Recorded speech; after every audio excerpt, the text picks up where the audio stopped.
consulta o pregunta la haga al final de la ponencia mediante el chat. Doctor, puede comenzar su ponencia.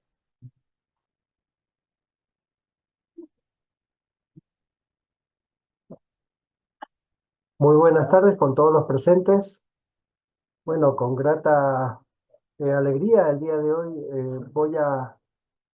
voy a darles una pequeña charla respecto al manejo de la pancreatitis aguda en relación a las actualidades, qué es lo que se dice hoy en el mundo respecto a la guía del ASGE, por ejemplo, la Sociedad Afroamericana de Gastroenterología, considera algunos aspectos importantes, innovaciones o el uso de algunas tecnologías que de repente son muy importantes para poder hacer un buen manejo de esta entidad.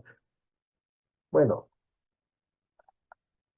como muy bien saben ustedes, la pancreatitis aguda es la inflamación del páncreas que a partir de esto puede provocar falla de órgano, es decir, puede provocar hipotensión arterial, injuria renal aguda, una insuficiencia respiratoria, o puede provocar falla de cualquier otro órgano en la economía del cuerpo humano, que a la larga podría determinar el pronóstico del paciente y este podría terminar en sala de operaciones, UCI, o podría finalmente llegar incluso a fallecer. Por eso es muy importante conocer esta enfermedad. No está pasando.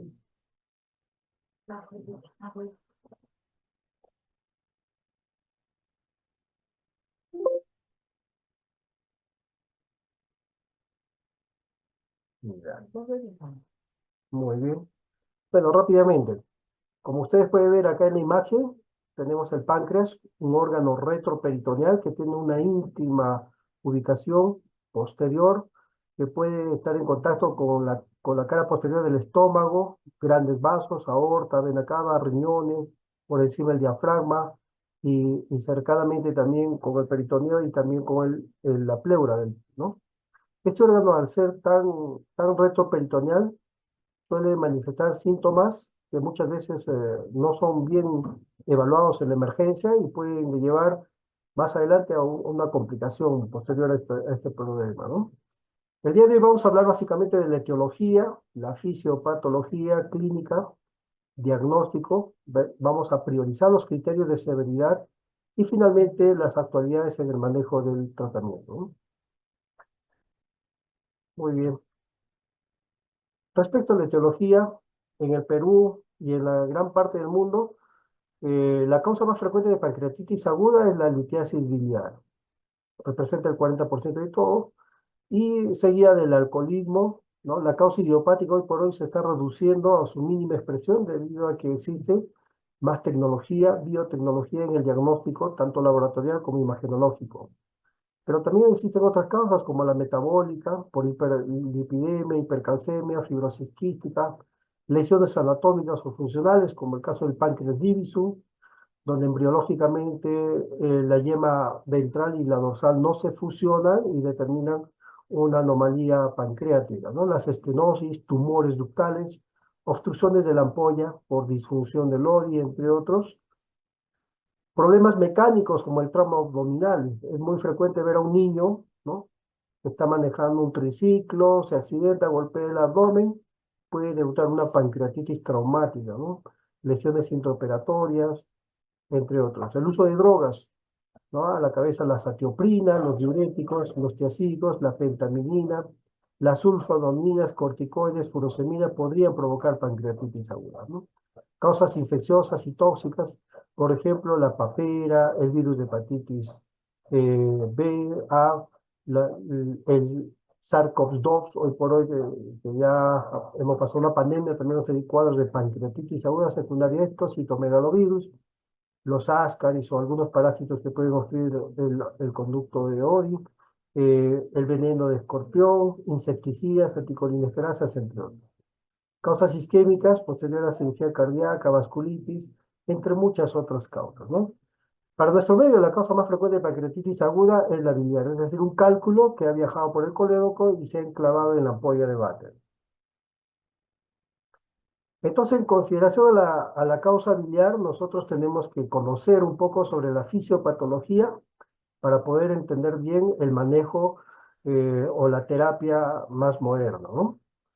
Recordemos que el páncreas tiene una parte exócrina y una parte endocrina, ¿no? Cuya función muy importante depende del flujo sanguíneo y del flujo de los conductos pancreáticos. En esta imagen podemos observar un cálculo que va migrando del colédoco hacia la parte distal, se enclava en la ampolla de Vater, aumenta la presión intraductal del conducto pancreático, lo que determina la activación de las enzimas pancreáticas. Para comprender bien esto, tenemos que recordar, por ejemplo, que existen mecanismos que, que evitan, ¿no?, la degradación enzimática dentro de las células pancreáticas, como es el caso del pH intracelular alto, inhibidores de la tripsina endocinares, los inhibidores sistémicos, la alfa-1 antitripsina, los inhibidores de estearasa del complejo 1, por ejemplo, ¿no? De la función que cumple la caterpsina, ¿no? Estos evitan la activación del tripsinógeno. Entonces tenemos varios gránulos, dentro de ellos las hidrolasas lisosómicas, que están en forma de vacuolas. Estas hidrolasas, en acompañamiento de la caterpsina B, donde participa el calcio, hacen que el tripsinógeno se active en tripsina. Pero para esto tenemos que mediar la acción de la colecistoquinina sobre sus receptores de las células racinares, en cuyo segundo mensajero está el inositol trifosfato, ¿no? Al suceder esto hay una hiperexcitación y existe lógicamente una, un, una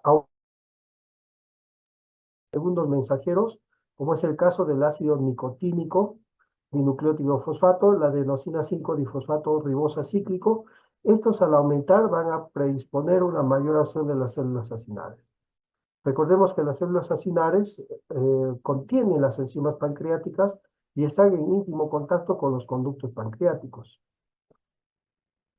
Entonces, existe una activación del tripsinógeno en tripsina y esto va a provocar una amplificación de la activación de otras enzimas, como el quimiotripsinógeno en quimiotripsina, la proelastasa en elastasa, el calicreinógeno en calicreína, los profosfolipasa, procolipasa o procarboxipeptidasas en sus respectivas enzimas, lo que degrada no solamente la célula sinal, el tejido pancreático parenquimatoso, sino también la parte vascular. Juega un rol muy importante, por ejemplo, la fosfolipasa 2 liberada a la sangre. Estas pueden llegar al pulmón y podría esta enzima actuar sobre la membrana celular alveolar pulmonar, barriendo el surfactante, dañando el surfactante alveolar.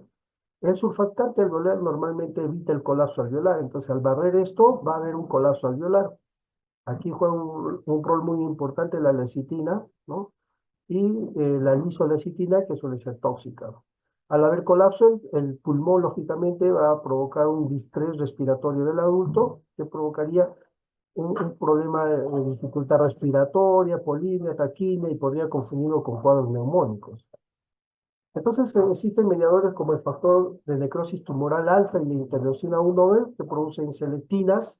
Estas selectinas podrían ser, por ejemplo, moléculas de adhesión dependientes del endotelio como la P-selectina, la E-selectina o de los neutrófilos como la L-selectina.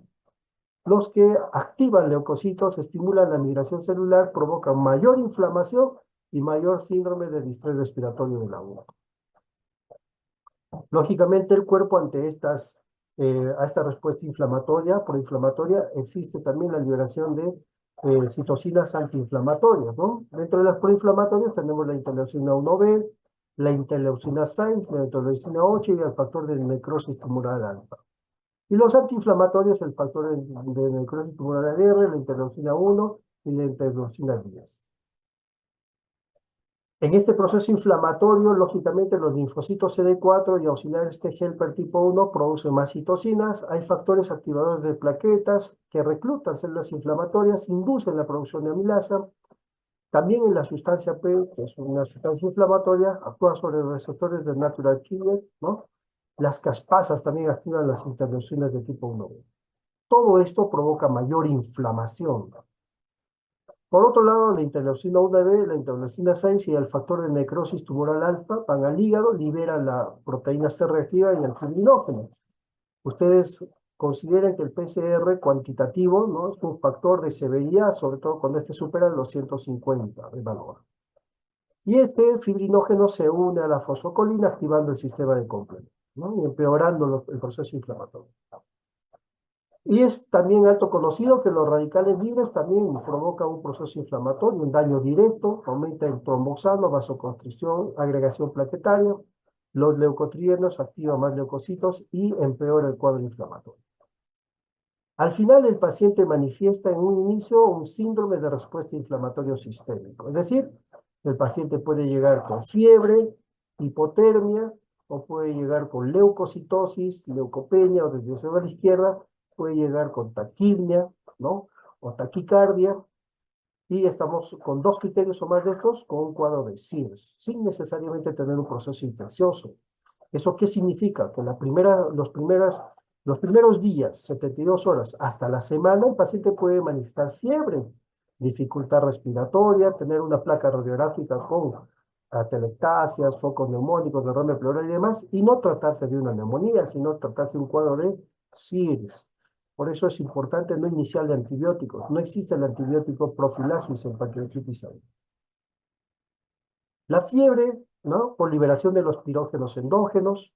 Ahí tenemos la prostaglandina E2, la interleucina 1, 6, 8 y 12, la proteína inflamatoria de los macrófagos, el interferón gamma y el factor de necrosis tumoral. Estos viajan hacia el área preóptica del hipotálamo anterior y provocan fiebre. Por eso es importante determinar que la fiebre en un inicio no necesariamente es de causa infecciosa. Estos pacientes luego pueden hacer falla de órgano a cualquier nivel, pero es algo importante que recuerden que la falla de órgano generalmente es a nivel de 3 puntos, ¿no? Una falla cardiovascular, una falla renal y una falla respiratoria. La falla cardiovascular básicamente dada por una hipotensión arterial, ¿no? Y la falla respiratoria con una injuria renal, perdón, una injuria propia del pulmón, caracterizada por una PaFio2 menor a 300 o una presión parcial de oxígeno menor a 60 milímetros de mercurio. Una injuria renal con una elevación de la creatinina por encima de 2 miligramos de decilitro y un flujo urinario menor a 0,56 kilo-hora, ¿no? Entonces, 3 órganos suelen estar comprometidos en una pancreatitis aguda: una injuria renal, una injuria respiratoria o una hipotensión arterial, básicamente un shock. El paciente entra con un cuadro de shock caracterizado por una presión arterial sistólica menor a 90 o una reducción de 40 milímetros de mercurio de la presión arterial sistólica basal. También se puede evaluar esto con una hipoperfusión tisular dado por un lactato mayor a 3 milimoles por litro y una saturación venosa central de oxígeno menor a 70%. Muy bien, entonces sabemos que la pancreatitis aguda puede provocar falla de órgano. Entonces el paciente puede estar con shock, puede estar con injuria respiratoria o injuria renal. Pero también puede darse el hecho de que el paciente puede sangrar y tener una hemorragia gastrointestinal, y esta puede ser mayor a 500 ml en 24 horas. O puede tener una coagulación intravascular diseminada con plaquetopenia menor a 100.000, fibrinógeno también menor a 150 o calcio menor a 7,5 miligramos de zinc. En esta evolución fisiopatológica, el paciente entre los 7 y 14 días puede tener una fase temprana y una fase tardía, ¿no? Recordemos que en la fase temprana hay una respuesta del huésped al daño pancreático. Al activarse toda esta cascada inflamatoria, puede entrar un cuadro de SIRS o síndrome de respuesta inflamatoria sistémica y posteriormente evolucionar una falla de órgano en cuestión de horas o días, ¿no? Y esta falla de órgano puede ser transitoria cuando se resuelve antes de las 48 horas o persistente cuando, pasadas las 48 horas, sigue la falla de órgano. Y si hay deterioro clínico, lógicamente hay que pensar que este paciente podría tener un cuadro de sepsis. Además de ello, hay una fase tardía donde hay persistencia de los signos inflamatorios sistémicos con complicaciones ya locales en el páncreas o falla de órgano persistente. Este síndrome de respuesta inflamatorio sistémico puede llegar a provocar un síndrome de respuesta antiinflamatorio compensatorio y o estar acompañado de una infección, sepsis, del páncreas, ¿no? Una necroinfección, por ejemplo. Entonces, en la pancreatitis aguda grave, puede haber o no necrosis, ¿no? Y esta va a dar estadios evolutivos. Puede tratarse de una necrosis estéril, aséptica, donde el cirujano anteriormente operaba, actualmente prefiere tener un manejo más expectante, y esto ha mejorado la mortalidad de estos pacientes, ¿no? A pesar de tener CIS o CIS grave, incluso cuadros de shock, manejo más conservador, ¿no? Pero si hay una fase séptica, con sepsis, sepsis grave o un shock séptico, ya incluso en algunos casos terminan en sala de emergencia. También la pancreatitis aguda puede fisiopatológicamente ser de tipo edematoso intersticial o de tipo necrotizante, ¿no? En el primer caso, por ejemplo, puede complicarse más adelante, pasadas las 4 semanas, con colecciones, ¿no? Si este es menor a 4 semanas, una colección líquida aguda pancreática, y pasa las 4 semanas, puede provocar un pseudoquiste pancreático, ¿no? ¿Cuál es la diferencia básica entre los dos? El pseudoquiste tiene una falsa cápsula, sin epitelio, ¿no? En cambio, la colección es una colección peripancreática libre. Y por otro lado tenemos la necrosis. Esta necrosis en un principio puede dar una colección necrótica aguda antes de las 4 semanas y luego puede encapsularse. Pasar las 4 semanas, dar una necrosis encapsulada. Muy bien. Viendo sucinta y brevemente un poco acerca de la fisiopatología de la pancreatitis aguda, recordemos que la causa más frecuente es la litiasis biliar. Pero recuerden que también está la causa alcohólica, aquellos pacientes que ingieren grandes cantidades de alcohol por más de 5 años, 70, 80 gramos al día. La causa idiopática, ya hemos dicho, se está reduciendo con el advenimiento de las nuevas tecnologías. Justo el ASGE 2024 señala que, por ejemplo, la causa idiopática ya se le está dando un cliché, ¿no? Con el advenimiento de la ecoendoscopía, es decir, la ultrasonografía endoscópica, el gastroenterólogo ingresa a la papila, observa la papila y generalmente un 40% de veces se trata de una microlitiasis del colédoco, ¿ya? Una microlitiasis que habitualmente no es observada por la colangioresonancia o una ecografía convencional. Entonces, la ecoendoscopía o la ultrasonografía endoscópica nos ayuda a diagnosticar eso. También dentro de la idiopática se están encontrando causas tumorales, ¿no? Como un ampuloma o de repente un cáncer de cabeza de páncreas, un quiste de cabeza de páncreas, por ejemplo, un cistoadenoma seroso que no se evidenció en una tomografía convencional o una resonancia, pero sí se evidenció en una ecoendoscopía. O incluso la idiopática para las malformaciones congénitas. Es más evidente, hay un páncreas divisum, entre muchas otras enfermedades. Por lo tanto, el porcentaje de las idiopáticas está reduciéndose cada vez más. En este cuadro podemos ver la etiología más frecuente de acuerdo a los países. Por ejemplo, en nuestra región es más frecuente la causa biliar, la litiasis biliar, mientras que en otros lugares, como por ejemplo en Estados Unidos, la causa más frecuente es la alcohólica, ¿no? Y muchos dirán, doctor, solo tiene pancreatitis por cálculos. No es así, ¿no? La etiología es muy florida. Por ejemplo, las conectivopatías como el lupus eritematoso sistémico, el síndrome antifosfolipídico, el SCOBY, la esclerosis sistémica, incluso la artritis reumatoide, pueden provocar pancreatitis aguda. Algunas vasculitis, como la arteritis nodosa, el síndrome de Sjögren-Strauss, síndrome de Kawasaki, arteritis temporal, la granulomatosis de Wegener, entre muchos otros también. Y también la sarcoidosis, la enfermedad de Crohn, cirrosis vía primaria pueden estar asociados a ellos, ¿no? Y existen también las pancreatitis eosinofílicas, con síndromes hipereosinofílicos, lipodistrofia parcial, entre muchos otros. Las dislipidemias también hoy por hoy, con las dietas ricas en grasa y los problemas genéticos para controlar el metabolismo de las grasas, pueden existir dislipidemias como la del tipo 1, 4 y 5, ¿no? Secundario a un exceso de kilomicrones, con hipertrigliceridemia, dependiente de las grasas en la ingesta, por ejemplo, que suelen dar el 33% de las causas de pancreatitis aguda. En nuestra región tenemos algunos casos de hipertrigliceridemia familiar, por ejemplo, ¿no? O por un aumento de la pre-beta lipoproteína, como el caso del tipo 4, ¿no? O una mixta como el tipo 5. Hemos mencionado que algunas drogas pueden dar pancreatitis aguda. Aquellas que definitivamente están asociadas a esta entidad son, por ejemplo, el uso de la satioprina, 6-mercaptopurina, la asparaginasa, el pentamidina y la digoxina. Con probable asociación, por ejemplo, el ácido valproico, la furosemida, hidroclorotiazida, la sulfonamida, las tetracitrinas, los estrógenos. Y posible asociación, los corticoides, metronidazol, eritromicina, entre otros. ¿Cómo diagnosticamos la pancreatitis aguda? Para esto tenemos que hacer unidad clínica. Dos criterios de estos tres nos dan el diagnóstico. Generalmente el cuadro clínico y la elevación de la amilasa, la lipasa, nos dan el diagnóstico. En algunos casos, los estudios imagenológicos complementan o también corrigen, confirman la sospecha diagnóstica. Dentro del cuadro clínico, tenemos que mencionar que existe un dolor abdominal muy intenso localizado en el abdomen superior a predominio de epigastrio o hipocondrio izquierdo. Este dolor puede ser de tipo cólico, punzante, suele irradiarse en un 20% de casos hacia la zona lumbar, es decir, un dolor en cinturón, pero no es la mayoría de casos, ¿no? En la mayoría de casos suele ser un dolor muy intenso localizado en esa zona, sin irradiación, y en un porcentaje mínimo puede simular cuadros dolorosos propios de una colecistitis aguda, incluso puede dar Murphy positivo, confundirnos en el cuadro, incluso pacientes que ingresan a sala de operación y ven que no hay complicación de la vesícula y terminó siendo una pancreatitis aguda. La pancreatitis aguda clínica y semiológicamente es la gran simuladora. Como provoca hilio pancreático, también puede provocar distensión de asas, no elimina heces ni gases, el paciente puede simular cuadros de obstrucción intestinal. También puede simular cuadros de apendicitis aguda. Por eso es importante pedir amilasa lipasa o una lipasa en emergencia cuando tienes un cuadro sospechoso quirúrgico.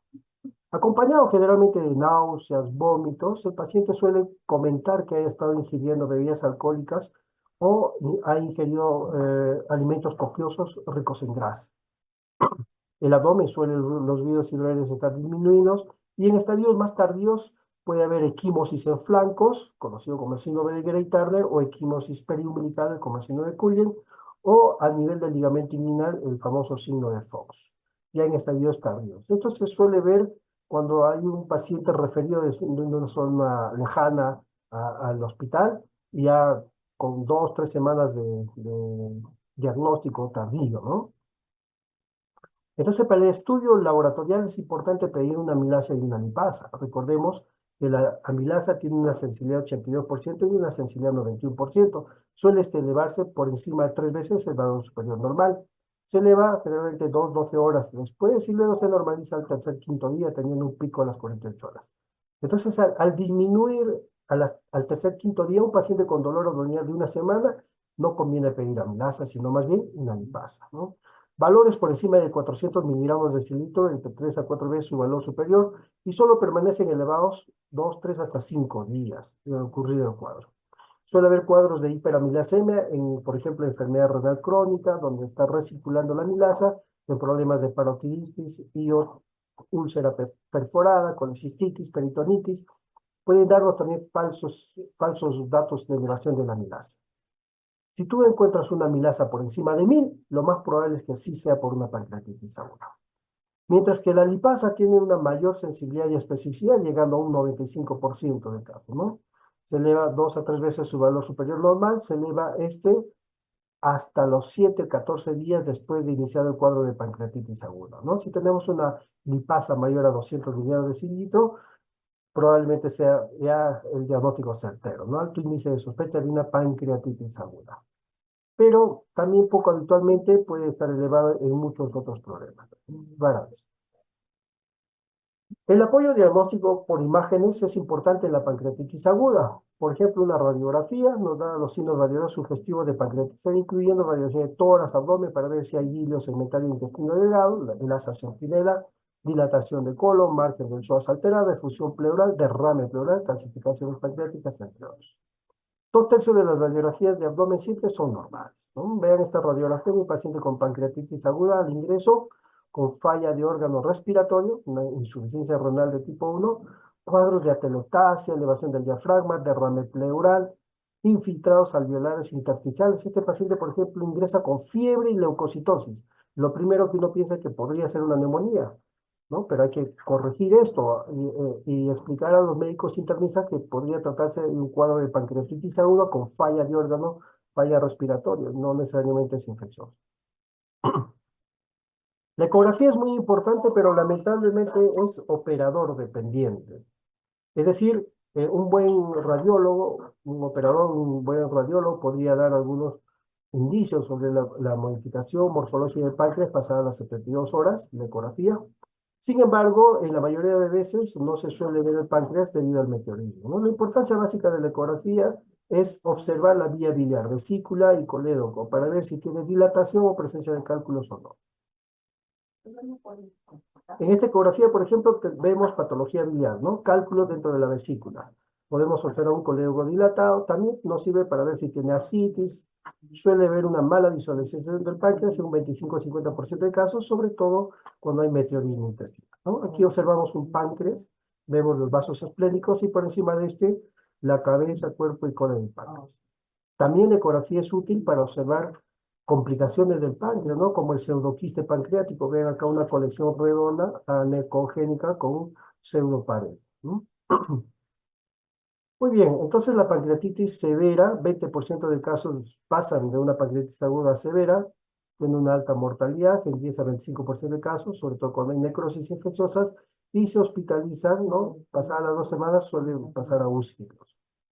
¿Y qué criterios debo considerar? Para falla de órgano tenemos los criterios de Marshall. Para falla de órgano, ahí menciona lo que ya hemos dicho en un principio, suele fallar la parte respiratoria, renal y cardiovascular, ¿no? Puntajes mayores o iguales a 2 en cualquier sistema habla de una falla de órgano. Repasemos. Marshall, por ejemplo, utiliza el PAFIO2, ¿no? Si este es mayor a 400, 0. Si es menor a 100, 4, ¿no? De 0 hasta 4. La injuria renal dada por una creatinina sérica, ¿no? Mientras más se eleva la creatinina, mayor puntaje. La presión arterial sistólica en la parte cardiovascular, ¿no? La hipotensión sistólica acompañada de un pH menor a 7.3 o 7.2 nos da la mayor puntuación. También tenemos que considerar que si el paciente no está ventilado con FiO2, se puede estimar según las fórmulas propias de la oxigenoterapia. Otros criterios tenemos los de Ransom, por ejemplo, ¿no? Donde evaluamos al ingreso y a las 48 horas valores de leucocitos, glicemia, deshidrogenasa láctica, TGO, o a las 48 horas el hematocrito, boom, calcio, presión parcial de oxígeno, déficit de base y secuestro de lípidos, ¿no? Aquí tenemos que insistir en que esto es separado en pacientes con problemas de alcohol y otro con causa litiásica.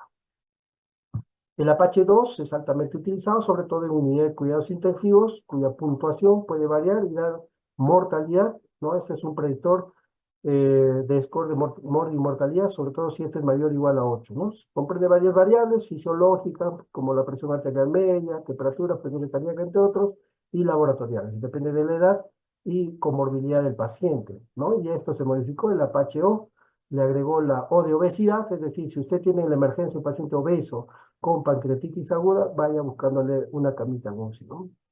El score de VISA es útil para estratificar al paciente dentro de las primeras 24 horas al ingreso, de acuerdo con el riesgo de mortalidad hospitalaria, ¿no?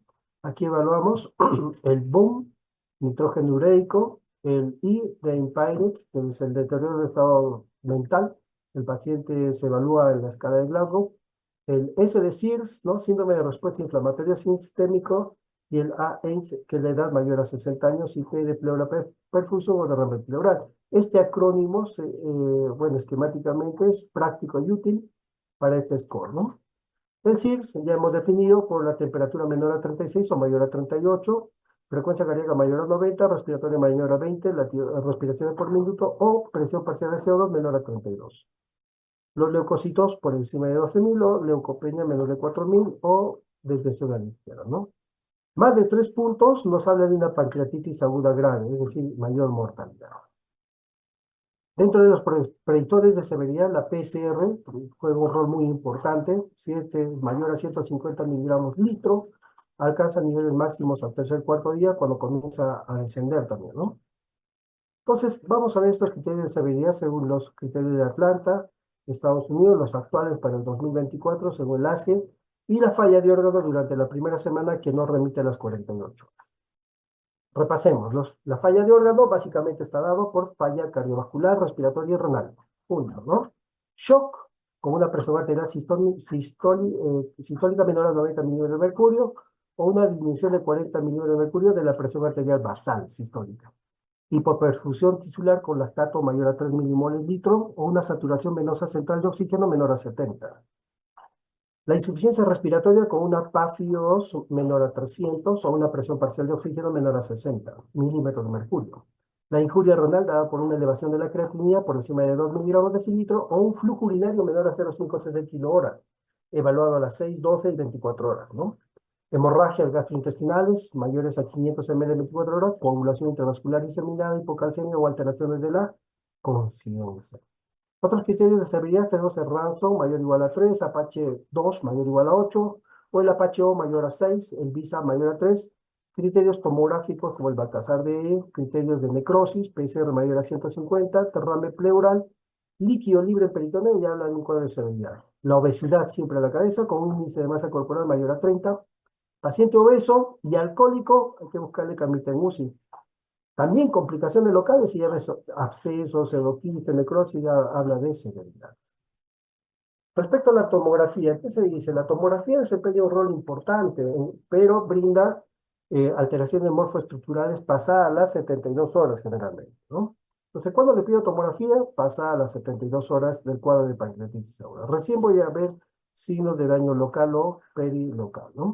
Sin embargo, si el paciente ingresa con un deterioro clínico marcado, con falla de órganos, de inicio le puedo pedir una tomografía, siempre considerando el cuidado del contraste. Entonces, entre el tercer y el décimo día puede determinar el grado de inflamación, valorar si hay o no colecciones, necrosis, la localización, extensión y otras causas de pancreatitis, ¿no?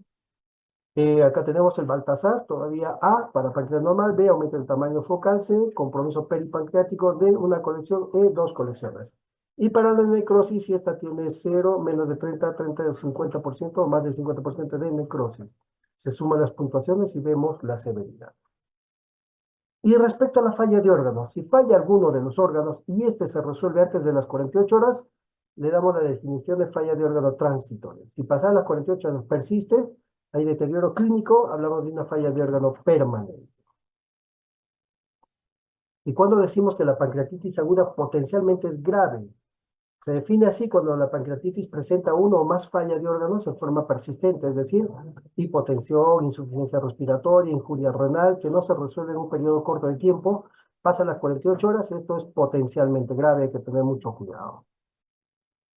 Petrov clasifica, por ejemplo, la pancreatitis aguda en leve, moderada, grave y crítica, considerando la leve, por ejemplo, cuando no existen complicaciones peripancreáticas y o no hay falla de órgano.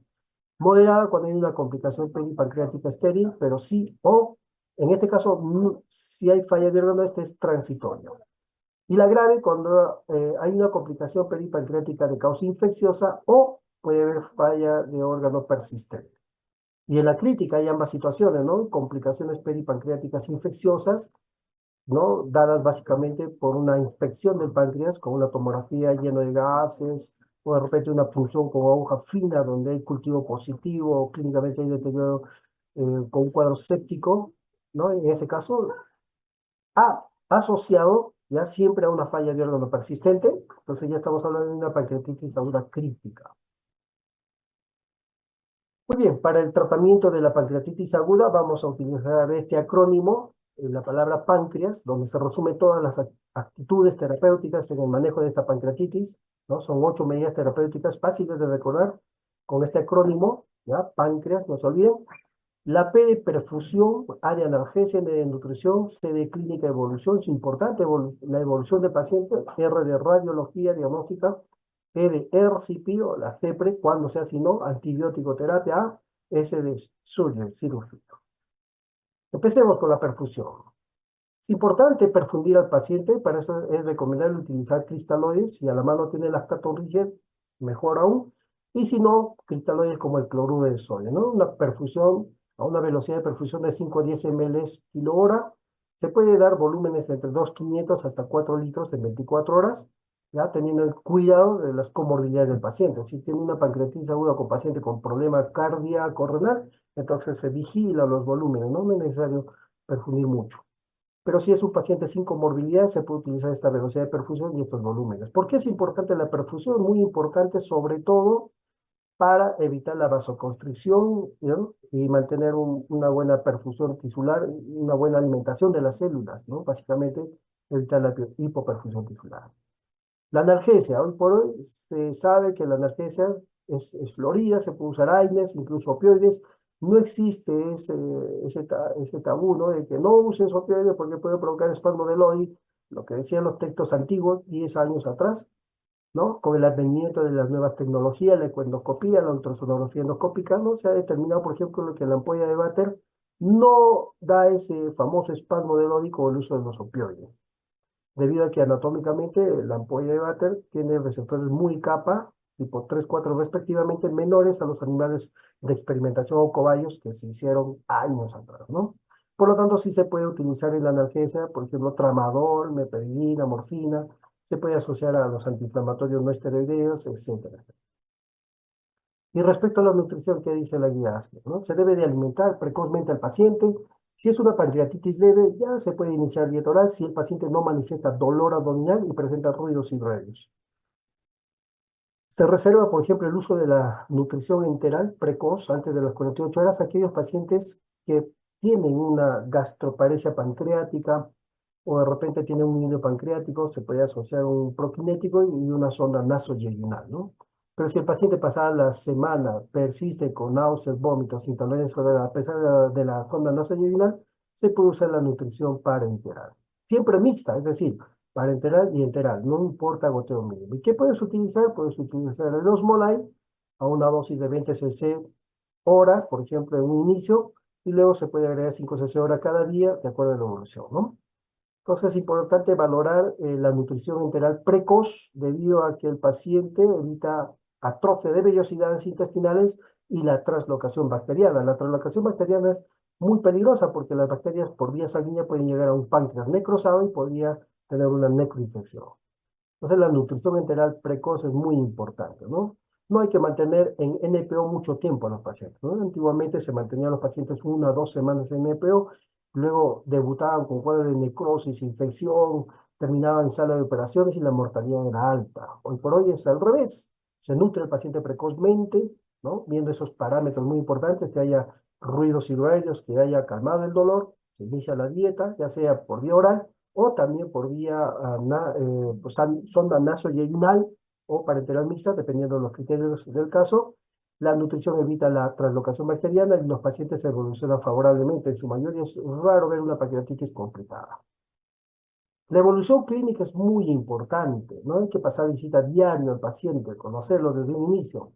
Ver que un paciente con pancreatitis aguda en un principio no tiene falla de órgano, no parece una pancreatitis aguda leve, y al día siguiente empieza a tener taquicardia, fiebre, y al día siguiente no tolera la vía oral y de repente está con oxígeno, ¿no? Puede cambiar el panorama del manejo clínico del paciente. Por eso es importante buscar criterios de severidad, los que hemos mencionado en un principio, ¿no? Hay que valorar y estratificar cada caso individualmente, ya sea con el Ransom, el INRIE, Baltasar, proteína C reactiva, BISAF, Apache 2, si es un paciente obese, Apache O, BISAF O. Estas puntuaciones hoy no son de obligación cumplidas, pero en su mayoría en urgencias o en emergencias son importantes considerarlo, ¿no? Y estos pacientes que evolucionan mal, con falla de órgano, con RCC, ya pensar en una unidad de cuidados intensivos.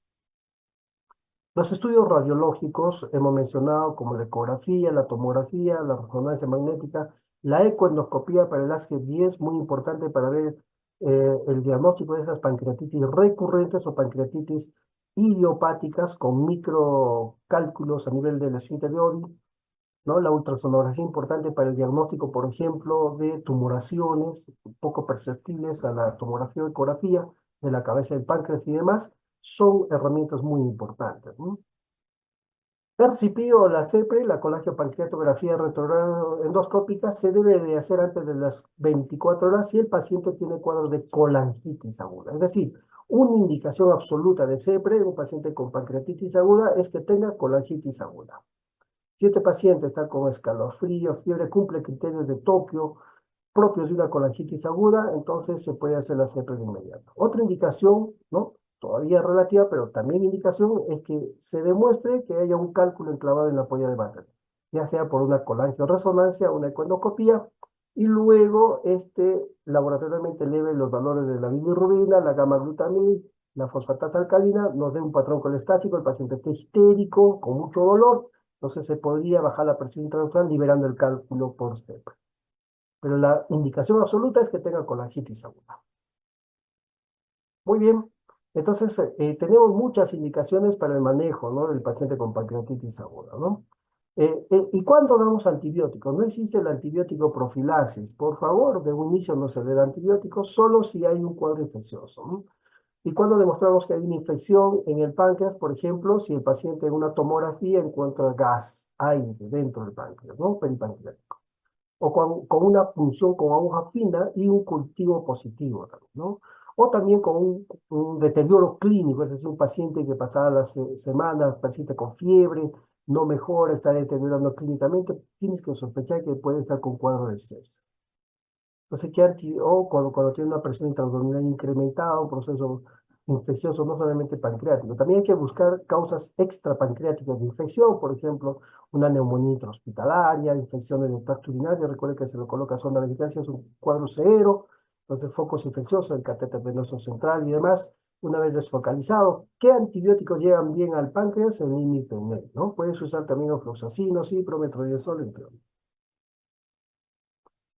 Muy bien, tenemos muchas indicaciones, por ejemplo, cuando se opera el paciente, cuando hay una perforación de víscera, ¿no? El paciente con pancreatitis puede comprometer las vísceras y estas se pueden perforar, ¿no? Necrosis infectadas, un síndrome compartimental con una presión intraabdominal mayor a 25 millones de mercurio, con falla multiorgánica persistente, ¿no? O una infección del páncreas. Es fundamental la medición de la presión intraabdominal en el paciente crítico porque nos indica la evolución del flemón o síndrome compartimental abdominal infectado o no, y es la indicación de exploración complementaria. No siempre hay que repetir la tomografía, si está evolucionando mal, y una evaluación por cirugía.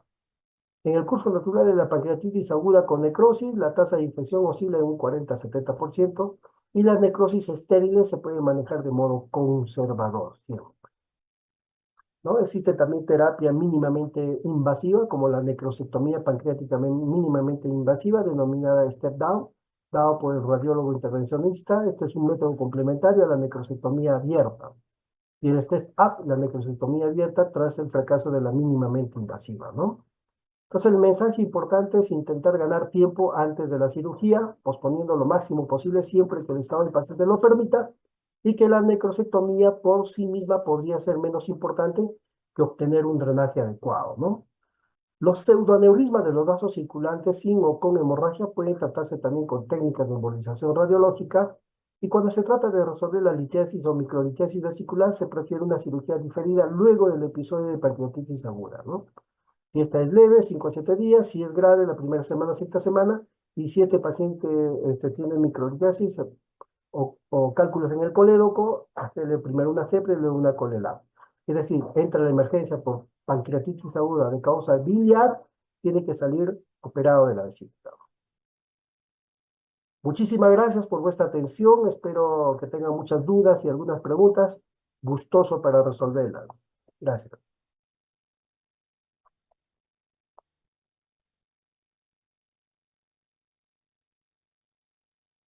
Si tienen alguna pregunta o consulta, es el momento, por favor, háganlo por el chat.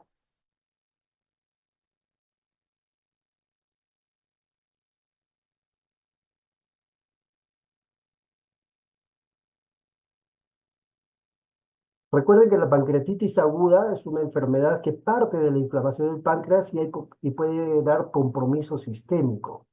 Tengan en consideración como diagnóstico diferencial todo paciente que ingresa a la emergencia con dolor abdominal intenso y usted sospechen colecistitis aguda, apendicitis, obstrucción intestinal, pídale siempre una amilasa, una lipasa, dependiendo del tipo de la enfermedad.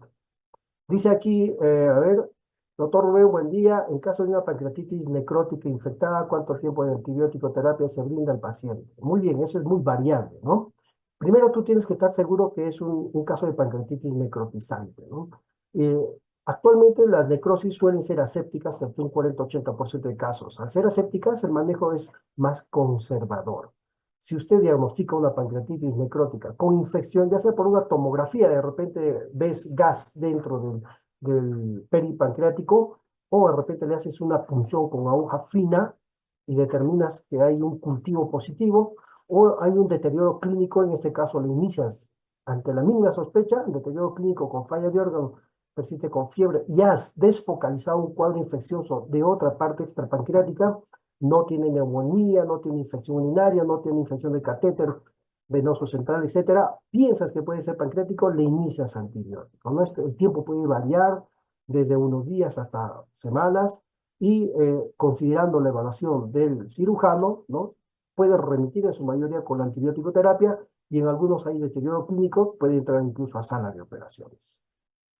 Y otra pregunta. Otra pregunta, ¿las grandes altitudes están relacionadas a la prevalencia de pancreatitis? Bueno, hay un estudio muy hermoso del doctor Monge relacionado hasta la enfermedad de altura y patología gastrointestinal. Dentro de ese, un acápite muy pequeño menciona que ha encontrado malformaciones congénitas en zonas altoaninas, como el páncreas dirisum, ¿no? Y estas podrían deberse a una mala migración de las yemas ventral y dorsal del páncreas entre la cuarta y sexta semana de gestación. Entonces, al no haber unión de la yema dorsal y ventral, puede dar malformaciones congénitas como el páncreas diviso, ¿no? Y en algunos casos, por ejemplo, la hipoxemia también podría determinar la aparición de un páncreas anular, es decir, un signo de doble burbuja en un estudio imagenológico con un páncreas anular. Y estas dos malformaciones podrían ser causa de pancreatitis aguda en adelante. Hay otra pregunta acá, ¿recomienda usted la tomografía o resonancia magnética? Por supuesto que sí. Si el paciente ingresa a la emergencia y tiene un cuadro leve, esperas 72 horas para ver si hay falla de órgano o no, generalmente el cambio morfológico del daño pancreático local y sistémico se da a las 72 horas. Si pasa las 72 horas le pides una tomografía, recién vas a encontrar daño local, ¿no? Colecciones, necrosis y demás. Antes de ello, si le pides una tomografía, puede estar normal, ¿no? De igual manera, la resonancia magnética o la colangioresonancia nos ayuda a definir si la causa es biliar, ver el tamaño del cálculo, el número de cálculos, ver si este es necesario abordar con una CEPRE, ¿no? Si tiene o no condiciones sugerentes de colangitis aguda y demás.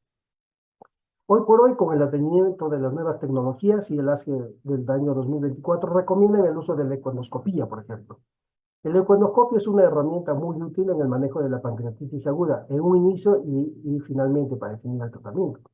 Puede haber microlitiasis coledociana, ¿no? Que define una pancreatitis aguda que no se ha visto en la tomografía ni en la resonancia convencional, mucho menos en la eco convencional. Entonces se puede hacer una CEPRE, abrir la papila y liberar la presión y puede resolverse también. Si este tiene pus, una colangitis aguda, podemos drenar la pus y demás. Y si se trata de una tumoración, como por ejemplo un cistoadenoma seroso de la cabeza del páncreas que comprime el colédoco y el páncreas y puede debutar con una pancreatitis aguda, también se puede ver por econoscopía, se puede aprovechar para hacer una punción del tumor y hacer biopsia. Y tratar la pancreatitis tal cual, ¿no? Con fluidoterapia, analgesia, nutrición enteral precoz y demás. Entonces, la ultrasonografía endoscópica, hoy por hoy, está cobrando un rol muy importante. Pasadas las 4 semanas, el paciente puede tener una colección peripancreática y desarrollar una pseudocápsula y dar un pseudoquiste pancreático. Igual, la ecoendoscopía no es una herramienta muy importante, tiene Doppler, nos permite en el estómago ver la pared grosor, vasculatura y nos permite hacer punción del pseudoquiste pancreático y drenaje del pseudoquiste hacia el estómago y se resuelve estos casos también, ¿no? Siempre y cuando tengan criterios como el tamaño del pseudoquiste, con compromiso y compresión de órganos adyacentes y demás, ¿no? Aquí tenemos otra pregunta, dice, respecto a la fluidoterapia, doctor, ¿recomienda usted el uso de solución salina o lactato Richter? Por supuesto que sí, la fluidoterapia es muy importante para enfriar el cuadro inflamatorio. Recuerden que existen mediadores vasoconstrictores, proinflamatorios, inflamatorios y demás, y el paciente suele hacer necrosis local con necrosis pancreática, puede hacer un cuadro de SIDS, etcétera. Entonces la fluidoterapia es muy importante. ¿No? Puedes utilizar cristaloides, lactato Richter a la cabeza. Si no hay en nuestro medio, puedes usar solución salina. Siempre a una velocidad de infusión de 5 a 10 ml kilo hora y volúmenes, dependiendo de la comorbilidad cardíaca o renal, que oscilen entre 2.500 a 4 litros. ¿Qué haría, doctor, si hay una pancreatitis aguda por hipertrigliceridemia? Muy bonita respuesta, ¿no? Tenemos en nuestro medio pacientes genéticamente con hipertrigliceridemia familiar, ¿no? Y estos pueden hacer pancreatitis aguda, por eso es importante. En ausencia de cálculos en la vía biliar, en ausencia del alcoholismo, pensar en hipertrigliceridemia. Siempre que no son los triglicéridos, si estos son mayores a 1.000 miligramos de litros, sospecha que puede ser la causa de pancreatitis aguda.